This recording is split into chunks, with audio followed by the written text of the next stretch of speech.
I've been a paralegal for 3 years now. Right after I graduated from college, I was hired by attorney Eddie Robinson, whom I interned for while I was an undergrad. Never have I ever come across a case where the verdict should have been blatantly incontestable. It was clear from the first meeting that Anthony was innocent. He didn't seem capable of taking a life. The look in his eyes, the way he worded his confession, and his body language made it evident that at best he was a bystander at the scene of the crime. This kid was obviously innocent, but was determined to take the blame for this heinous crime. Why? The question that kept me up at night was, who was he protecting? Then it dawned on me. I did an extensive background check on our client. He was a remarkable kid, graduated at the top of his high school class, now a college kid. Anthony worked hard and was a good employee. All the character witnesses we sought after assured us that this was completely out of character for him.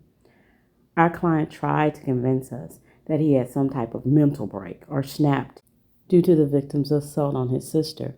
But that too was hard to believe. The guy had been through a lot, but was still maintaining. Anyone could see by the way he carried himself that he was mentally strong and stable. He even refused to use some of the money his late parents left for him and his sister to pay for his legal expenses. He wanted to make sure that money went to his sister and her baby. That's when it became perfectly clear just who Anthony was protecting. So, even though we were his court-appointed defense team, Attorney Robinson and I took on Anthony's case pro bono and appealed the case on his behalf. We were determined not to see this innocent young man go to prison for a crime he did not commit. We were not getting the answers we needed from Anthony, so we decided to get the answers we needed directly from the person he was protecting. We knew his sister Jada would never admit the truth or give us any type of information other than the written statement she gave the officers on the night in question. We had to get her to talk one way or another. It was more to this story, and I could feel it in my bones. There was some type of deal made, and I couldn't help but believe that my client was getting the short end of the stick. So me, being the research queen that I am, I found exactly where Anthony's sister Jada was going to be that Friday night, a month after her brother's hearing. Where else? The local bar, trying to drink away her guilt. It was her birthday, and she was getting twisted. It was the perfect opportunity for me to get exactly what I needed. I heard she frequented this hole-in-the-wall establishment and that they hardly carded anyone. We needed to appeal her brother's case, and we needed the evidence to be epic. I wasn't sure of what I was walking into when I entered Woodrow's bar that Friday night, but I was wired and I was ready to play my role. Jada had plenty of alcohol and a guilty conscience, and that was always a great combination for someone like me who needed answers. This was my chance to get close to Jada and get the evidence I needed to help free her brother. Even if Anthony had given up on himself, I hadn't. As I entered the bar and scanned the room for Jada, I saw her already deep in her pity party for one. I had a brief conversation with the bartender, explaining that I needed a couple shots of tequila and then to keep the water shots coming at my signal.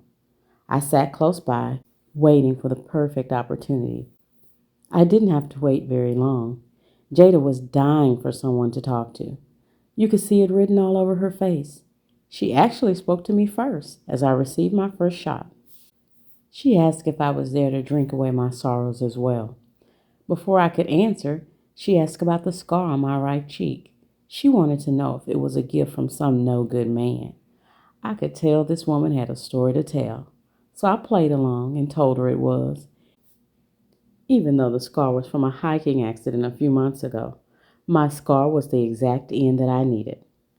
Jada began spilling the tea about her seemingly perfect man who became a perfect nightmare after their baby was born. She spoke about his abusive ways and how he had threatened to kill her and their baby if she ever left him. The more drinks she had, the more she talked. She told me about everything, even about the death of their parents, which I already knew due to my own research and interviews with Anthony. I could tell how much she loved and depended on her brother.